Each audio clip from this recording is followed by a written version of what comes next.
Really. Oh Just crack man. on though. All right. So, as we all know, it's been a very, very hectic January, and I'm sure it's going to be a hectic February, March, April, May for London. And knife crime seems to be the issue Yep. which we're facing as Londoners. We don't know if when you leave your house, you're going to be making it back home. Are you going to make it to work? You're going to make it to the gym, whatever it is you do. Richard, what's your feelings, man? How you feel about this, man? I don't know. It's just one of those things where it's become a trend. To be honest, I think you can't pick up a newspaper one day without looking and seeing that someone's been killed. Yeah. It's all teenagers as well. You don't really hear about sort of grown men stabbing each other. And it's a shame because London is a place where you want to be free to walk around. There's so much opportunity in London, especially for the younger people, and it's being wasted over petty things.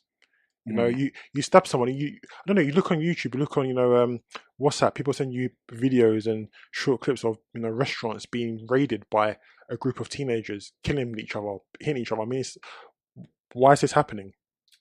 Do you know what I mean? What's the reason? What's the main reason? A lot of people say misdirected kids and stuff, or kids who've got no role models and that. But come on, there's a lot more to it. You're picking up a knife to go and kill someone with it. Over what? So you're willing to risk your future, which could be very, very bright, over what, revenge or making it a statement to your friends or something. I mean, I look at it like this. Yeah, I think when it's mostly teenagers, and I think that they want to build a name for themselves for some type of reason. I remember like back in the day, like not back in the day. Obviously, I'm not that old. But like I feel like as a teenager, I had to watch my back more than I do right now. Well, when I say that, it's because there was a lot of like postcode wars and stuff like that. Like they would just see you if you're affiliated with someone's gonna do you something, and it's like I think that's like even if you go to like another area, if you're not if you're not known in that area, if you're not a familiar face, for example, people looking and say, "Well, what's he doing here?" He must be. If you're sort of young and you're black, and automatically you're maybe affiliated with another area, and you're in that area to do some damage or to do something. So, but I think now that we're older, we don't affiliate ourselves like that, so we're less like likely to be caught by someone or something like. We just go to where we're going, and that's it. We don't hang around on street corners for people to be looking at us, seeing, oh, he's from that area, he's from that area. I think that's what's happening now, and I think it's beef from generations back as well. If you're from that area, like you've got beef with our area, so don't cross. I've seen you before, and all of that. I think like it's from previous generations as well. I think that's a factor that's contributed to like the knife crime as well. Yeah, Richard, you said something, right? You said if you're young and black and you hang around this area, I don't think it's just a black thing no more. Like when you do look into who's being stabbed, you see Asian kids are getting stabbed. That's happened. A few of them happened in Ilford. The fella who died in Leighton, the young fella who died in Leighton, he was killed by a white boy. You see what I'm saying? It's like, for me, it's more like it's what I'm seeing. So what the media reporting to us. So, for example, pick up the Hackney Gazette, and if it's not a stabbing, it's a robbery, and it's not. The majority of it is black people. To be fair, that's what we see, and that's what is being reported to us.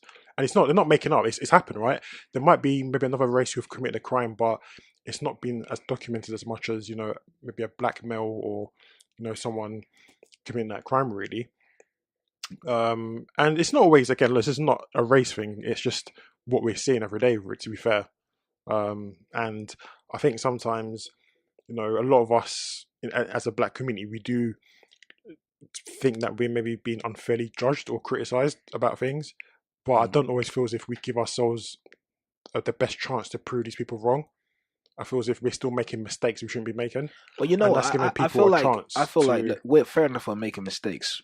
I feel like so are others, but like you mentioned, it's what the media puts out to us to see. Yeah. Like for example, the white guy who killed the black guy in Leighton, on the newspaper said lad 18 charged with moped murder. Lad 18. But if it was a black guy, they would say fuck. You know what I'm saying? Yeah. Or they would say gangster. Yeah. You know what I'm saying? And you see, like the white kid, they put a nice innocent barbecue, like maybe looks like he was out chilling with his friends kind of picture. But if it was a black guy, they'll find the worst picture. Like or a mugshot like picture. Yeah, and put it out there. You know what I'm saying? So you can see how the media also kind of runs the narrative of what's actually going on. Because how can you say lad 18, but then the guy who got stabbed, you'll say that he was a gangster? Yeah. You know what I'm saying? What, he didn't do anything, but then it was a lad who stabbed him. Yeah. Yeah. You know what I'm saying? So does the media play a massive part in how people judge us, isn't it? 100%. That's a fact. I feel as if, when we're looking at recent news, and let's just say what we see on a day-to-day basis, we see a lot of kids in London, on bikes and stuff like that, making bad decisions. And I think a lot of people just don't know the reason why it's become out of control. I mean, when we were growing up, people got stabbed over your mobile phone, as you mentioned before, over your postcode, where you come from. But now it's become to a point where it's become out of control, where you can no longer control stabbings. There have been stop and searches that have been taking place. That clearly hasn't had an impact because kids are still taking knives around with them. But why do you think it's teenagers though? Because I think it's majority teenagers. Because I think like that adolescent stage, you have no direction, so you don't know like what you actually want to do. So you more time you're going to be on. You don't have direction. We don't mean you got to go and stab someone. Obviously, but it's not. I'm not saying every single teenager, but it's like when you get bored and stuff like that, they're just gonna find something to do. What's that saying? It's probably the group. Devil makes work for idle hands. Yeah. So it's like or maybe we should go like. That's what I think. Like, there's just no direction. There's no. You mentioned direction. Okay, that's absolutely fine. I, as a teenager who's got no direction, can then pick up a knife and go and kill another human being. Listen, and then my future's been taken away from me at that point. What direction when you come out of prison? What direction do you go in then? When I was young, we had youth clubs, and I don't see that as much. There's youth clubs. The youth club. But listen, there was something for kids to do, like on the weekend. Do they still go to these things though? His argument is that there is no youth clubs. No, but I'm saying that's a fact. That won't change what they're doing. It won't change. It won't change it, bro. In fact, it's even bringing them all the gangsters to one area. You know what I'm saying? Like, but at least it got them doing something. What would you lot suggest then? I would suggest better parenting. How about that? That's a good point. It all starts from home. It all starts from the environment they grew up in. But just know the kid is going to go outside, and the kid that you see at home is different to the kid that you see outside. You gotta make sure the kid I see at home is the kid I see outside. If it means that you have to work less hours to be there for your kid, to pick them up from school, take them to wherever it is they need to go for some after school club, whatever, and you gotta hang around until they finish so you can bring your kid back home. That's what a good parent's supposed to do. You have to forfeit the money. I hear that, but let me play devil's advocate here. Yeah, say that you. No, not me. You say Mr. A. Say whoever I'm talking about. Yeah, is babying their child and making sure that they pick them up. I'm not saying baby. Baby was the wrong word, but saying that they're picking up their child from school, all of that. Don't you think that in the future it's gonna, because you've been like there so much, they're gonna want to go out and venture even more because you've been smothering them? Like, I wouldn't call it smothering, bro. I would say it's more like giving them the direction they need. Because if you're not given the direction, somebody will, or something else will. You see what I'm saying? So fair enough. You want to go football, you want to go to the gym, you want to go and do this, whatever. That's fine. I'm just gonna make sure you get from this point to that point. You see what I'm saying? And if you're going to go training, I'm going to be sitting in my car while you train. You know what I'm saying? Or if you're going to the gym, fair enough, I may want to go to the gym as well. You can do your exercises and whatever you're doing. So I'm going to be doing mine. So what if the kids say, "Oh no, you don't need to be here. I'm going to be all right," because none of my friends' parents are here. So yeah, why? That's cool. Yeah, I mean, none of your friends' parents are there. Well, that's them.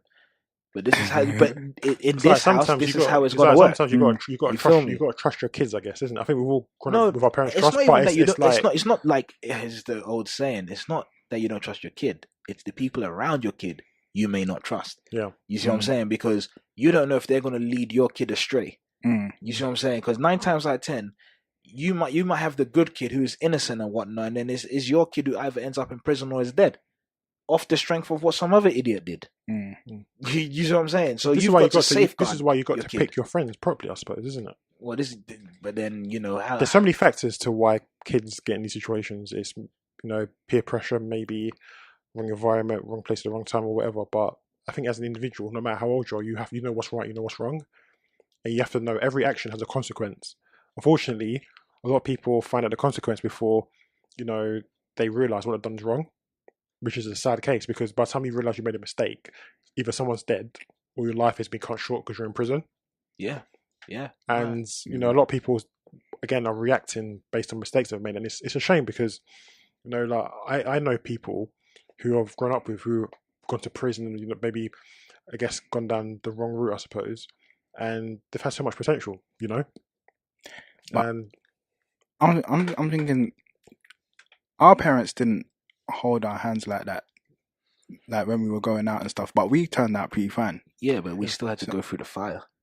Yeah, but I think that's what makes us more street savvy and like more savvy to what's going on. I guess I think when we were growing up, the streets were. But you have to make sure that your child, uses his or she's common sense. That's what you have to instill in them. You've got to be sensible. You've got to know.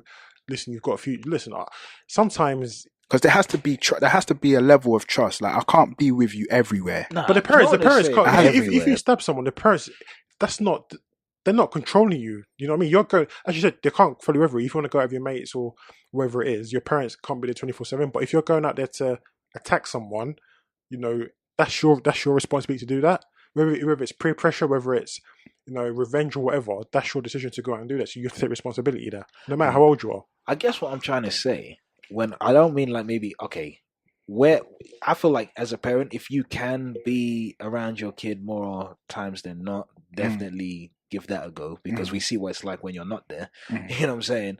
But at the same time, like you said, trust them enough to be able to go out actively and do whatever it is they got to do. You know what I'm saying? But if it's like, for example, 7, 8 o'clock and it's dark outside and you live in an area which is not the safest, why would you allow your kid to come back home by themselves in an area which is dangerous? That's where you set the rules at. That's where you set the rule. Come back by this time. I'm allowing you to go and I'm allowing you to go out. But just respect what I'm saying. Come back at this time. Lay the ground rules and see if the child respects it. And if she respects it, then you can move on. I think a lot of kids growing up maybe didn't have that. When we was growing up, we had rules. So like school days, you wouldn't be going out late. If you're going to go out somewhere, even if some holidays, if you're playing football outside, you're coming home by dinner time, which is 7 or 8 o'clock latest. So you knew growing up, in your mindset was that I've got to be home by this time, or on school work days, I have to be home by a certain time to get ready for the next day. Yeah. So that becomes a pattern in your mind that, okay, anything out of those hours seems not wrong, but it seems different, or it seems as if you shouldn't be doing it, if that makes sense. Whereas a lot of the kids nowadays, they can be out all hours, whether it's 1 a.m., 2 a.m. So maybe growing up, they didn't have that, not training, but they didn't have that routine. Yeah, so back to what Francis said, I think parenting is a big thing as well. Yeah, it's a big thing. It's a big thing. Yeah, I mean, it's a big thing. Parenting, it might be the most important thing. 100%. Because when it's not the only thing, but it might be the most important thing. When you deep it, right? A child goes to school, they clock in at school, say, 8:15? Yeah, I mean, and they finish around 3:30, right? So we're talking 7+ hours or more where they're not in your company. Yeah. So they're exposed to whatever is going on in the school and whatever's being taught, or at lunchtime, whatever's going on. You know what I'm saying? They come home and say you get home from work, say 6, 7. Yeah. Now what? You have maybe a solid 3 hours to spend with your kid before they go back to school and you go back to work. 3 hours compared to the 7, 8 hours is not enough time, to influence your kid. You see what I'm saying? But there's a difference between quality and quantity. You can spend quality. You can spend quality time. You can ask them, and some people be asking how are you doing and how the day's going, but they're just asking to ask. No, but try and like come to the level of your child, innit? Like try and see how your child interacts. There's no bonding between parent and child, basically. It's a fine line. You don't want to be your child's friend, but you don't want to be too strict to the point where your child... The problem is, you want to be your child's friend, but you want to come to a point where your child trusts you as a parent. A lot of people so you have to find a balance. A lot of people don't confide in their parents. They rather go outside to a stranger to confide in them because they might feel that the parents, as you said, is smothering them or babying them or whatever.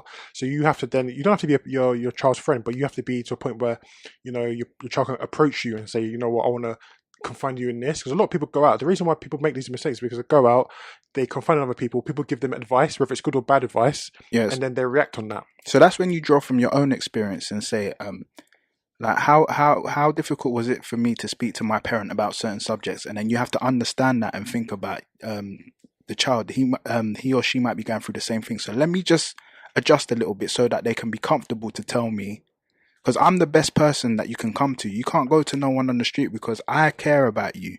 No one on the street cares about you more than me. So you have to find like an adjustment to come down to the child's level so that they are comfortable to tell you about certain situations that they're going through and stuff like that. That's where you have to find the balance. And I think it's difficult, but you have to find the balance between, you know. Do you feel like in parents, because when it comes to parents' evening, like you look at a lot of us, like our community, we don't really see like too many dads there. Whereas when you see like the other side, you know, they've got their mum and dads there, and you know, even if they've that's finished work, they're gonna come in a uniform, whatever. But when it comes to us, it's just the mums that are present. So do you feel as if like, I'm not saying broken homes, but do you feel as if the lack of, as you said, I think Francis, you mentioned that people just ask how your day's been just to ask for it, just for the sake of it. Well, they ask what? Like how your day's been, just for the sake of it. They're not really like interested. When was the last time you asked somebody, how are you, and you actually meant it? Today. You guys are liars. No, honest. You know what I mean? What, you just talking about someone?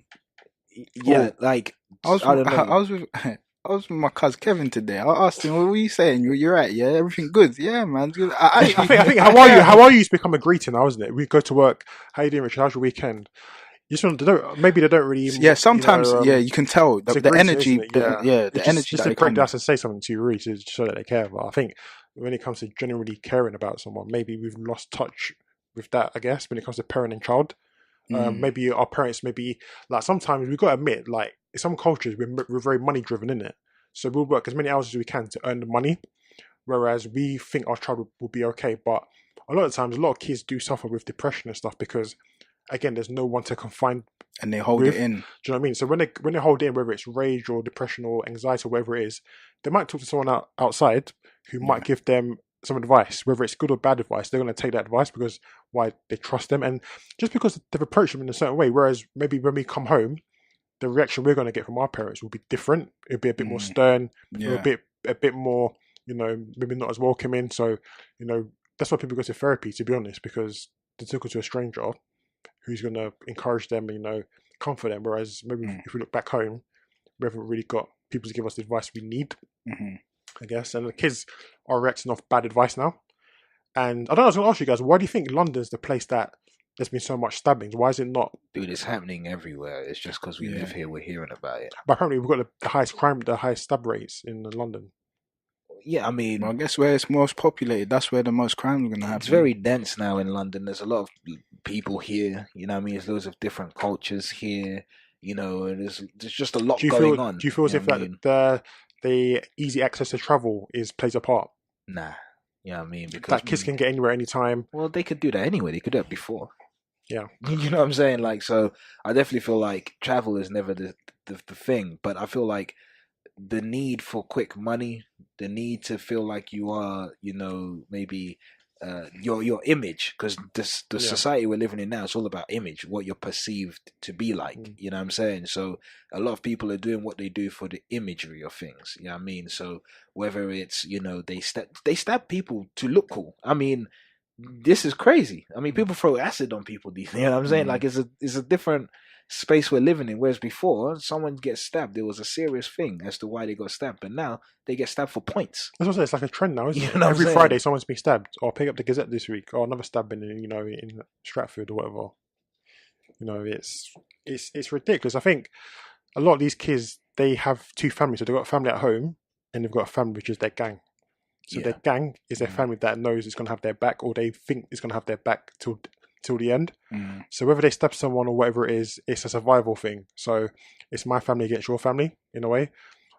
So yeah, listen, their family, gang speaking, will provide them with money, provide them with material stuff, provide them with all the quick things. Whereas their family at home probably, again, won't encourage that, and they won't be supportive of that behavior. So a lot of the kids, everybody likes to, you know, be told what they want to hear, essentially, isn't it? So these kids are being told what they want. They've been lied to, really. You know, they're being used. They're doing the dirty work for somebody else, and they're paying the price for it because, you know, by the time you wake up and, you know, and want a career, hopefully, in the future, your days are short, to be honest, because you spend a lot of it in prison, and when you do come out, what direction you're going from that point. And it's something that a lot of people have to they've got to think about before they make decisions. A lot of decision making nowadays is reckless, whether it's having kids, whether it's what we put in our bodies, whether it's what we do to our bodies. Everything is being done based on what they see online. It's all imagery, bro. All imagery. It's all imagery. However, imagery you're doing now is going to have a lasting effect for your future. So whether you get surgery, you don't look good in a few years' time. If you be in a gang, you can go to prison, lose a lot of your life over that. If you have a kid now that's responsible, that might hold you back for what you want to do now. That's why. So there's so many things you can look at, but it's all about decision making, really. And everyone's here for short term gains. Mm-hmm. So everything you said there was long term. Folks ain't looking that far ahead, bro. People are just looking for the here and now. So the moves they make is based on here and now. You know what I mean? So it's more like, I can make a quick whatever amount of money. It's for the here and now. Nobody's thinking about saving and investing that money, because all of these drug dealers, how many houses or whatever do they own? None. All they have to show for it is a car they're probably leasing. They don't even own. So why they earning money? If you're not investing in the house, what's the point of earning money? Imagery. You see, it all comes back to just looking like you have a lot of money, not actually having a lot of money. Just looking like you have a lot of money to attract whether it's girls, whatever. And a lot of time it's guys. I don't know. Like, I'm not being rude, but attracting guys? Did you say? You think about it. Like, you're guys attracting guys. You're around guys all flipping day, bruv. That's gay. Sorry, you know what I'm saying? Like, like for real though. You know what I mean? Like, come on. You know what I mean? Like, you ain't got nothing else you doing. I mean, like, I don't condone, doing what a lot of people do. But if you're gonna do that, at least let there be a method behind it. Like, okay, I'm gonna have a plan. Like, okay, I'm gonna make all of this money, and I'm gonna find a way to make it legitimate, and then I'm gonna get out of this. I can respect that. You see what I'm saying? But if you're saying you're gonna just do all of this stuff, you know what I'm saying, and what till you're 35, you know what I mean, and then when you can't do it no more, now you're in ASDA. I'm not saying working in ASDA is bad, but then that's where you are. I'm trying to say, at that point in your life, you're not taking. A lot of people they're realizing the mistakes they've made, and by the time they want to change life, it's too late at that point. Do you know what I mean? There's no you. I know you mentioned everything short term, but you've got to think long term. This is what I'm saying. Like, at least do it with a plan. You see what I'm saying? Like, when you're earning that type of money, there is no plan for it. The next plan is where you're going to go the next day, really, to be honest. But at least have a plan, have an idea. You know what I'm saying? Like, find a way to get that invested. You know what I'm saying? Find a way to, have a little business you got going for yourself. You know what I mean? And then slowly but surely, you're transferring yourself from trap lifestyle to a lifestyle of a businessman or woman, because some people think that them are the only ones out here doing this kind of stuff.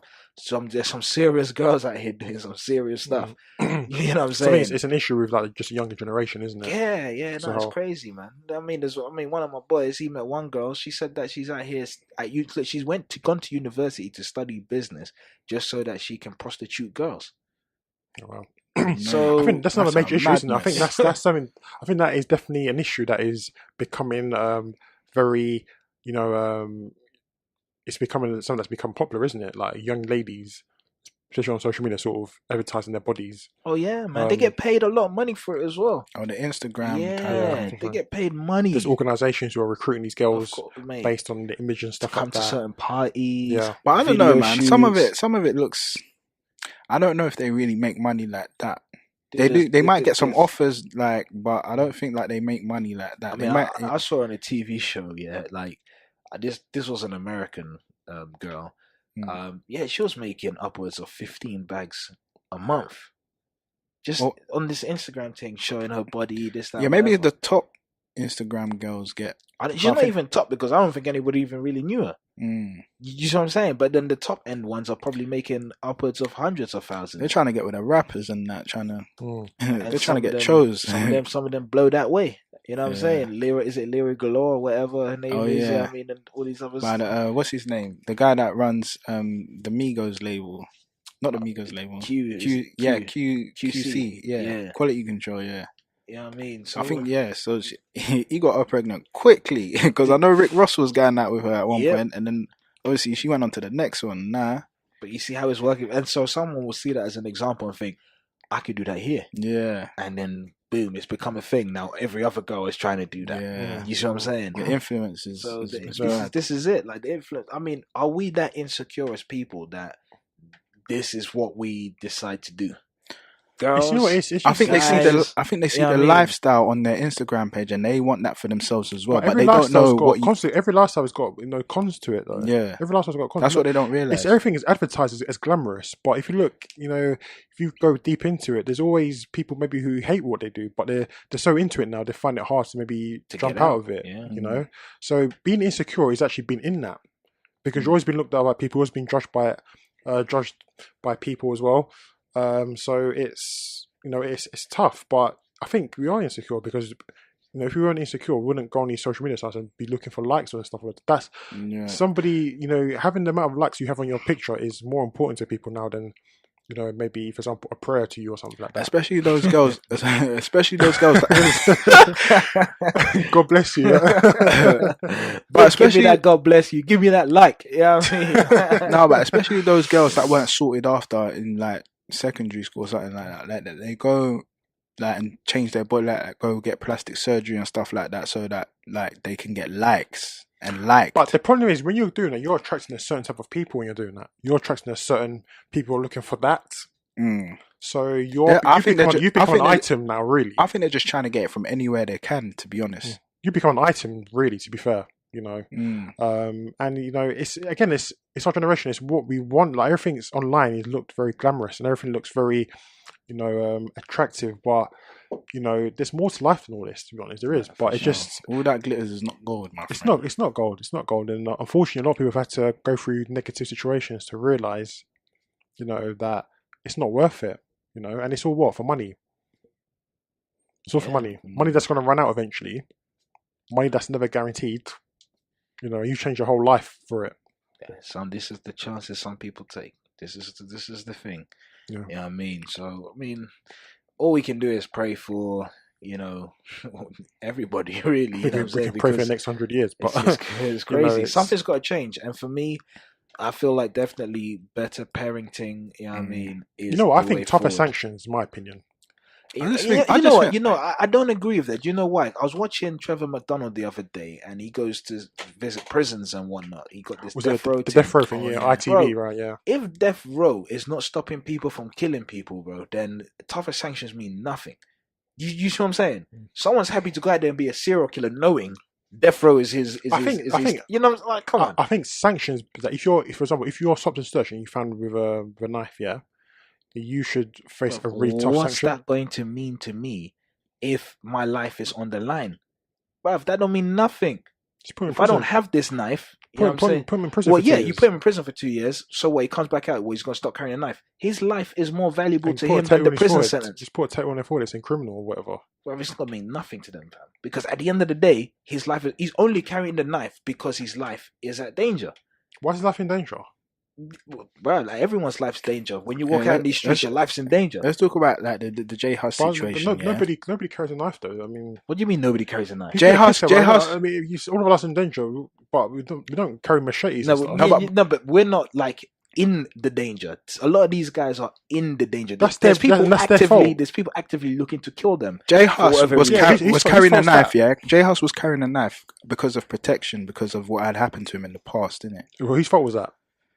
Well, you can't really say because he didn't initiate nothing, so we can't really say whose fault it is. But just you always have at the back of your mind, if you don't have nothing to protect yourself, then listen, what's going to happen? You're going to be. It's like you don't have nothing to protect. Yeah, J Hus has become a star now, where his music's well known by a lot of people in different countries now, and he protects himself based on his past.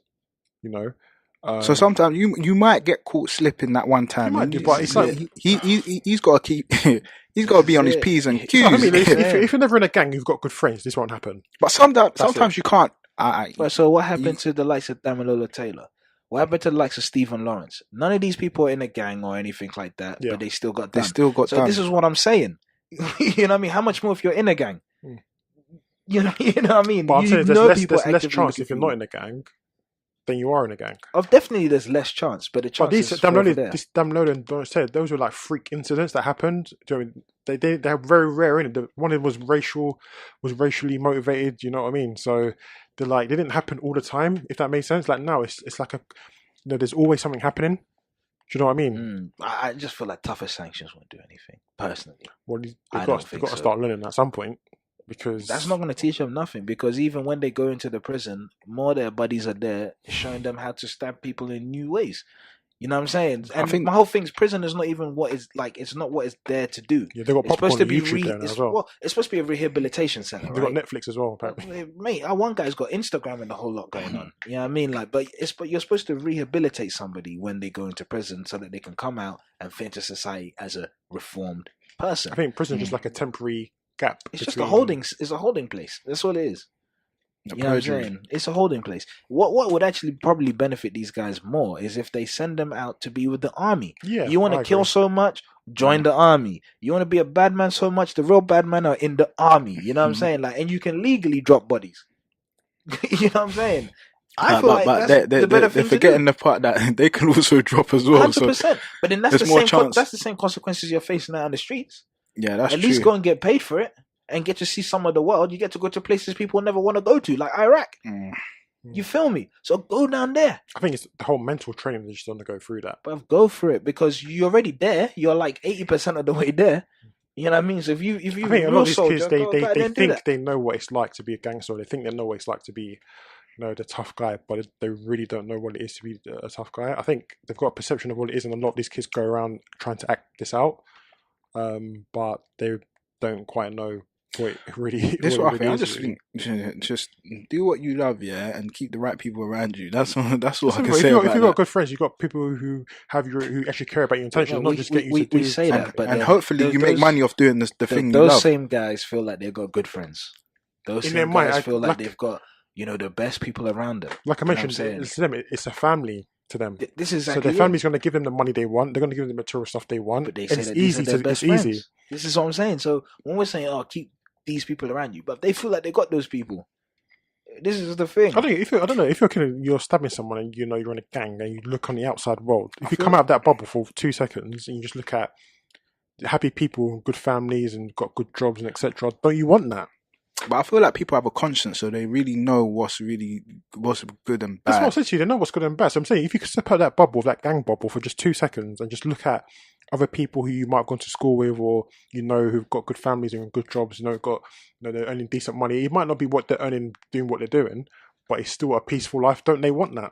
Or is that boring? No, they want the quick thing because if you live the road life, they're thinking that you can make the quick money, you can you have a name for yourself, all of that, you'll get the respect. I think that's what it is. I think that's what it's about. The respect is temporary. It's a temporary respect. Wow. Right. But listen, it's not saying it's hard to say, you know what I mean? Because the world they're living in is definitely not the world. That's what I'm saying. They're in a bubble right now. If you step out that bubble, when you say it's a bubble, but everyone's in their own bubble.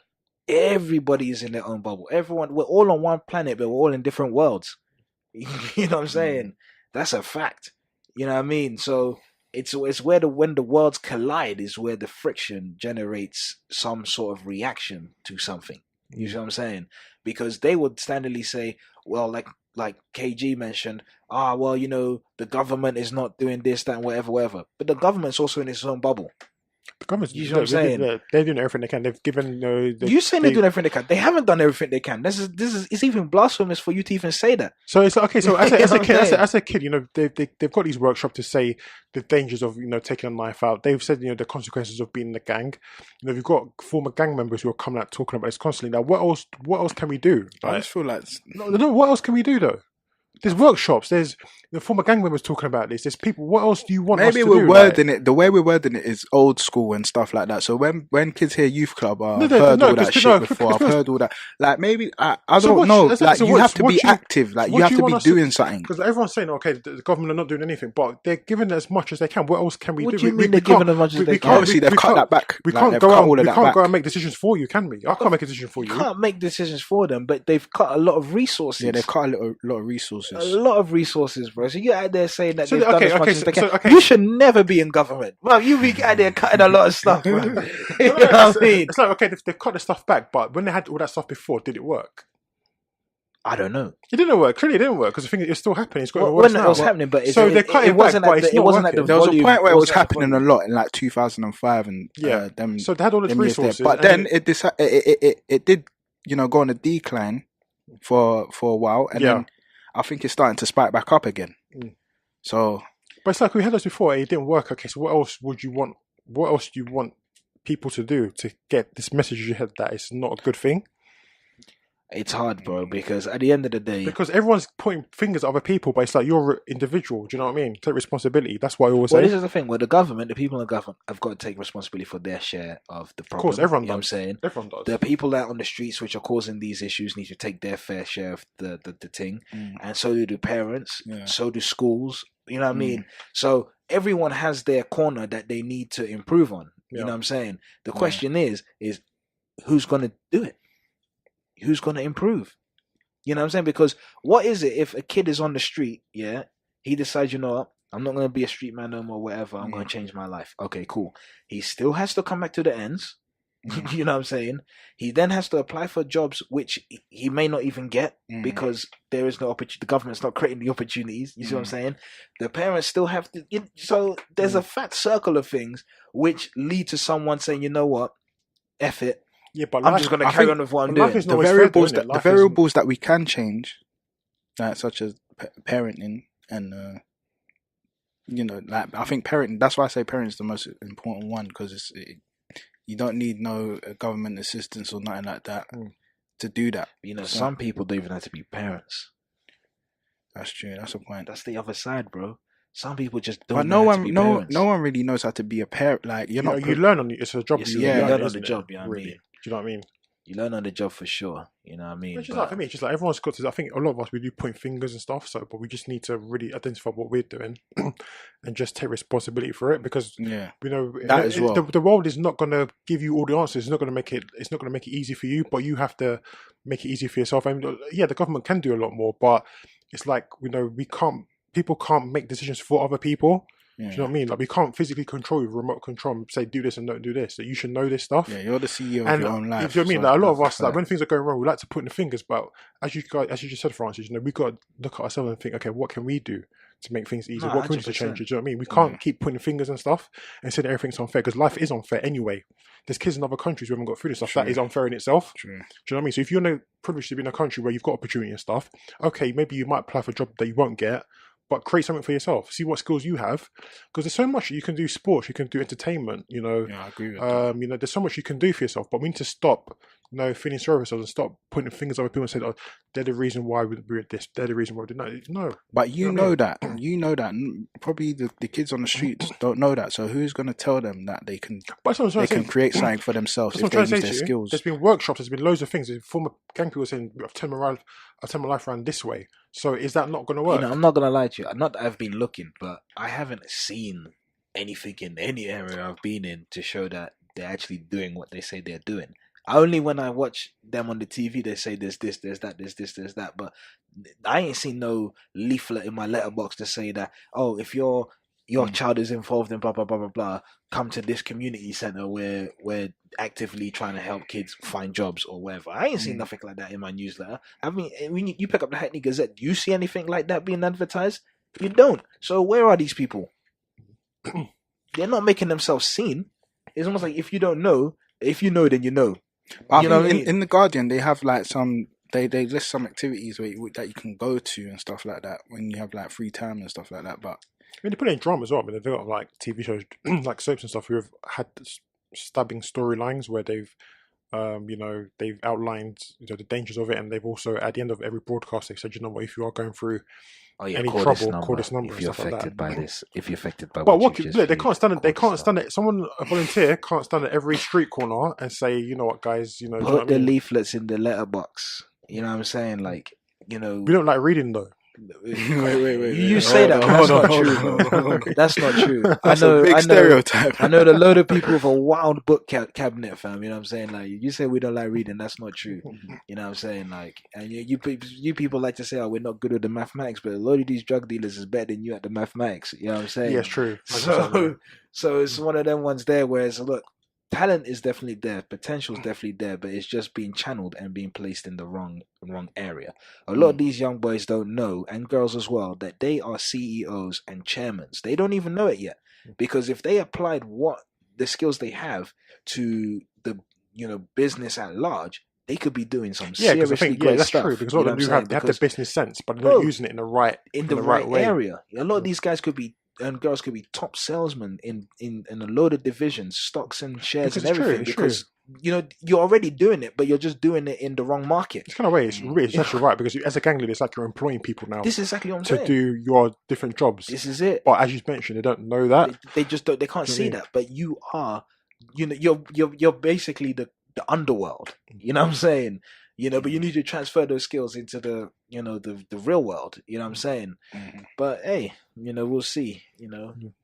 We'll see how it goes. Yes, but it's been a good chat. I think everyone's got things off their chest, I guess. Yeah, it's wild. Conflicting opinions on some. Rachel, I think if this guy ever works for government, I'm telling you that. You know what I mean? No, listen, I think we all have one thing in common. We want the young people to do well. We want to see everyone do well, and less stabbings as well. Less, we don't want to see someone we know going to prison for doing something that could easily be avoided. I think that's, what we don't want to see. I'll say in the closing statement, put time and energy in stuff that you love, and hope that the investment in the time changes into money and stuff like that. Do what you love. Yeah, I think it's having the patience as well, as you mentioned. I think a lot of the patience. That's patience now, so that's the reason why we look a lot of young. Yeah, I think a lot of young, like the attention span is kind of short nowadays as well. So you're thinking, where can I get this quickly? I want this fast. Yeah. Like, you're thinking short term. You're not thinking long term. I think that's the problem as well. As I mentioned as well, it's just sort of realizing that there is, a bigger world out there that you can achieve things the right way. But I think you're just having the right people around you to support you and just tell you this is. Listen, life's bigger than the ends, man. 100. It must be 100. Yeah, definitely 100%. Is. But it's been a good chat. Everyone. It's been good, man. Peace out. And, again, just before we close off there, just got to mention as well some good news this week. We're on Google Play. Oh yeah, Google Play. Yeah, we're doing big things now. Yeah, Spotify, iTunes. So iTunes, we're there. Guys, iTunes, we're there. What? We're there on the big platforms. You know what I mean? So, listen, it's not going to be hard. It's not going to be hard to find us. No, I mean, if you lose any of these channels, guys, feel free to jump on, catch us on there. Again, subscribe to our YouTube channel. Do get in touch. We're on Twitter, Instagram, and Facebook at EEViews. So if you've got any suggestions for topics you'd like us to talk about, feel free to get in touch. I mean, the podcast is for you guys, so it's your chance to get on, have your say and, have your opinion broadcast. So feel free to get in touch and, again, catch us on those platforms and see you next time.